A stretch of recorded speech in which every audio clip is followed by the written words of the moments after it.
Assalamualaikum warahmatullahi wabarakatuh. Pertama sekali, marilah kita bersyukur kepada Allah Subhanahu wa taala. La in syakartum la azidannakum wa la in kafartum inna azabi lasyadid. Semoga dengan bersyukur kita akan bertambah kenikmatan dan juga Allah memberikan kepada kita kesehatan, kesempatan berjumpa dalam sesi pada siang hari ini, itu tentang perkembangan tingkah laku prososial dan salawat kepada Nabi Muhammad sallallahu alaihi wasallam. La in syakartum la azidannakum wa la in kafartum inna azabi lasyadid. Baik, pada kesempatan kali ini yang sama-sama kita hormati adalah ibu dosen kita, Ibu Dr. Anda Desmita Messi, kemudian Ibu Dina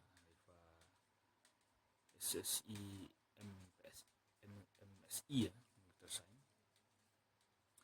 dan kemudian yang kami banggakan mahasiswi TBI Fakultas Tarbiyah Nusantara. Pada kesempatan kali ini saya akan mencoba memberikan keterangan atau memaparkan tentang perkembangan tingkah laku prososial.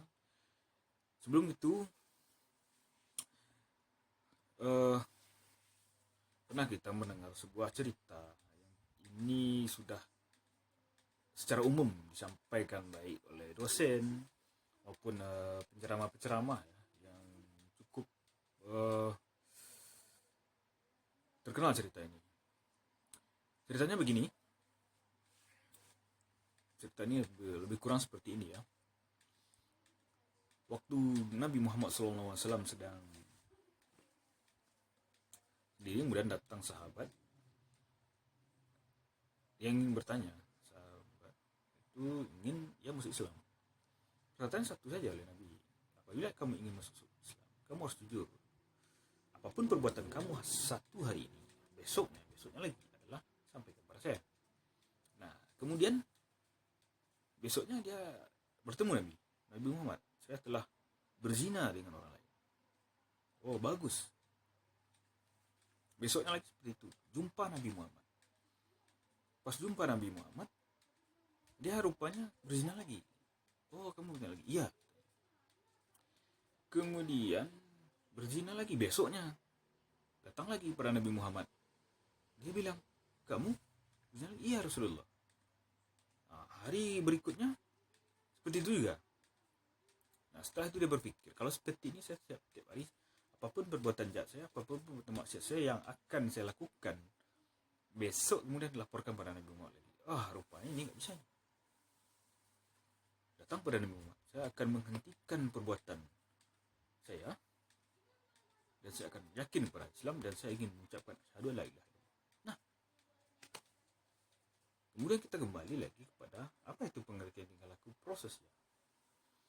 Nah, saya hanya mengutip dari satu pendapat saja ya. Sebenarnya ada banyak pendapat tentang pengertian tingkah laku prososial ini. Menurut Waxman and Dow dalam Arifin 2015 tahun 272 mengatakan bahwa perilaku prososial merupakan tindakan yang mempunyai akibat sosial secara positif yang ditujukan bagi kesejahteraan orang lain, baik secara fisik maupun secara psikologis, dan perilaku tersebut merupakan perilaku yang lebih banyak memberikan keuntungan kepada orang lain daripada dirinya sendiri. Nah, sebagaimana contoh yang saya sampaikan tadi, cerita dari di zaman Nabi Muhammad SAW tersebut, apakah pas dengan, kan pas sekali dengan pengertian tindakan yang mengakibatkan sosial secara positif, mempunyai akibat sosial secara positif. Dulu dia maksiat, berbuat maksiat, tapi akhirnya tidak dilakukannya lagi karena dia tahu negatif hasil perbuatannya itu negatif. Tapi pada akhirnya ditujukan untuk kesejahteraan dirinya. Setelah dia berhenti melakukan perbuatan maksiat, rupanya ada efeknya untuk kesejahteraan orang lain, baik secara fisik maupun secara psikologi. Orang-orang yang menghentikan perbuatan maksiat, efeknya cukup bagus terhadap fisiknya. Kalau orang berzina terus melakukan, apa akibatnya? Penyakit AIDS, penyakit kencing manis atau penyakit menular yang lain yang bersumber dari alat kelamin, baik kelamin wanita maupun laki-laki. Tapi keuntungannya bukan kepada orang lain daripada dirinya.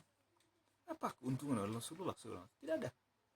Tapi keuntungan dari dirinya itu sendiri. Nah, kemudian kita lanjut kepada sumber-sumber tingkah laku prososial. Ada androcentris, adalah sumber yang berasal dari dalam diri seseorang.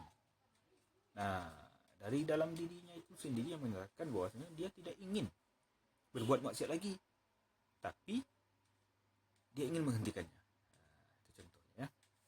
Kemudian ada exocentris, itu sumber yang memperhatikan dunia eksternal, yaitu membuat kondisi lebih baik dan menolong orang lain dari kondisi buruk yang dialami. Nah, maksudnya di sini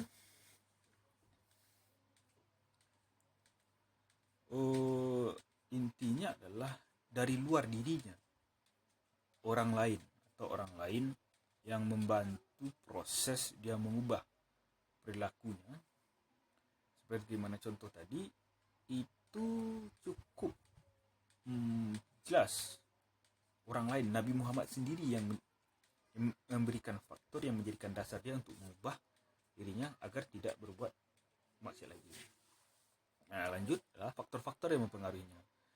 Dalam Buddha Smita 2009 ini, halaman 253 dan 256 ada menyatakan ada agen-agen sosialisasi yang dapat mempengaruhi perilaku prososial. Nah, agen-agen tersebut adalah dari sumber Buddha Smita ini adalah orang tua. Orang tua mempengaruhi secara signifikan hasil sosialisasi anak mereka. Betul, orang tua adalah lebih kurang beberapa jam, lebih banyak jamnya itu berada dengan orang tua. Nah, bagaimana pengaruh orang tua? Itu perlu disadari bahwasanya orang tua adalah hal yang cukup baik. Apabila orang tua itu ada ayah dan ibunya. Jadi maka cukup rentan bila orang tua tidak ada, hanya satu single parent saja yang mendidik anaknya. Gimana pengaruhnya? Nah, ada yang baik dan yang buruk. Nah, guru, meskipun keluarga merupakan asosiasi yang utama, sekolah pun mempunyai pengaruh yang signifikan terhadap tingkah laku anak. Di sekolah, guru mungkin memudahkan perkembangan tingkah laku menolong dengan salah satu teknik. Guru dapat mengajarkan teknik bermain peran dan menggunakan story content, di mana keduanya merupakan penyajian dan pelatihan yang khusus. Nah, story content ini adalah konten-konten yang cerita-cerita konten yang baik. Misalnya contohnya cerita yang saya sampaikan di awal tadi, itu bisa dijadikan bahan oleh guru agar anak muridnya berubah dari yang negatif menjadi positif. Kemudian teman sebaya adalah merupakan sumber utama dalam memperoleh informasi yang negatif ataupun informasi yang positif. Kemudian televisi, anak-anak mungkin meniru tingkah laku yang berasal dari televisi dengan mengidentifikasi karakter yang mereka lihat. Karakter seperti apa yang ada di televisi. Misalnya karakter yang sumber dari sinetron, ya tingkah anak tersebut seperti pemain sinetron. Seperti film action, ya gayanya akan seperti orang action. Apabila dia suka film yang manja-manja, yang lebay, apabila dia ingin menonton film hantu, itu orangnya penakut itu kan. Dilihatkan warna putih, takut.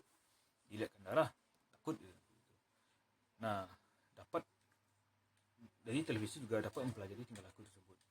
Ada faktor lainnya adalah faktor yang mempengaruhi endosentris, itu self ekspektasi, harapan diri. Timbul karena seseorang hidup di lingkungan sosial yang punya norma dan nilai.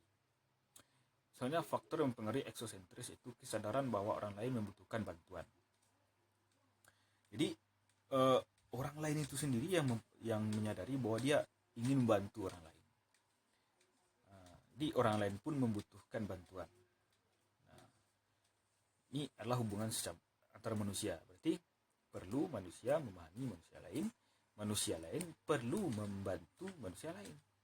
Nah, tapi oleh karena itu faktor yang dari eksternal ini perlu kita jaga agar tidak hilang. Jadi bagaimana mengubah itu. Kemudian implikasi tingkah laku prososial adalah mengajarkan keterampilan sosial dan strategi pemecahan masalah sosial.